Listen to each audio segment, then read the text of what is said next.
শুনক মহাৰাজ, আপোনাকো সকীয়াই দিছোঁ, ভৱিষ্যতে কোনো তৰল যুক্তিৰে নিজৰ ব্যৰ্থতা ঢাকি ৰখাৰ বৃথা চেষ্টা নকৰিব আৰ্যপুত্ৰ। নীৰৱে সহ্য কৰি দ্ৰৌপদীৰ সেই অপমান, ঘৃণাৰ পাত্ৰ কিয় কৰিলে গান্ধাৰী? কিয় মহাৰাজ, কিয়?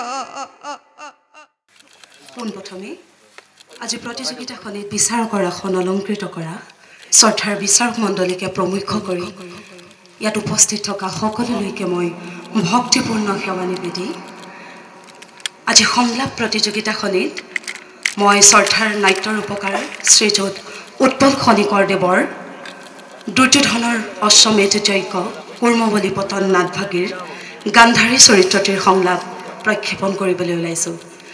কিবা ভুল ভ্ৰান্তি হ'লে ক্ষমা কৰিব। আৰ্যপুত্ৰ,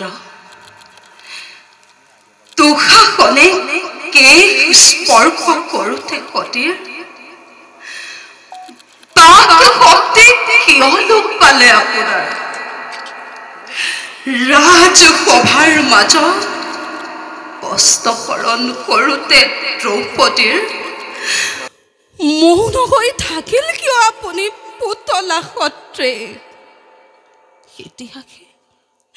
ইতিহাসে দুঃশাসনক দুখিব যিমান, আপোনাকো তদ্ৰূপ দুখিব সিমান।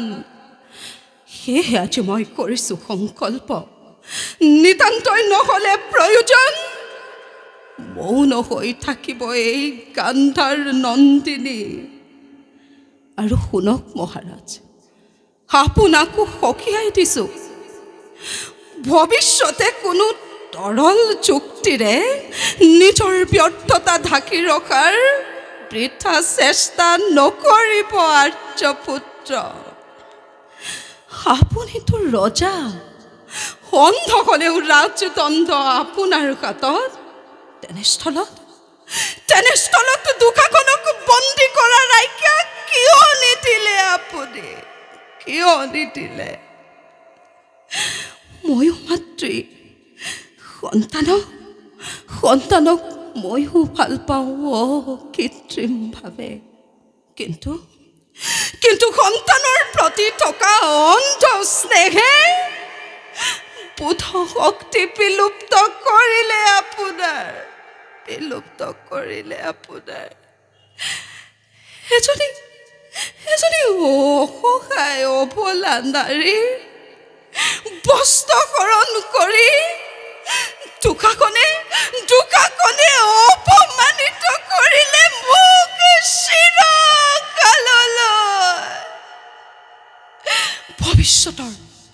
ভৱিষ্যতৰ সভ্য সমাজে যেতিয়াই সুঁৱৰিব এই ঘৃণিত অধ্যায়, তেতিয়াই মোৰ নাম হ'ব উচ্চাৰিত যে কলংকৰ নায়ক এই নিজ দুঃশাসন সংকুৰিত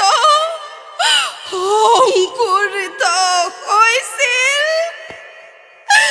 মোৰে গৰ্ভ।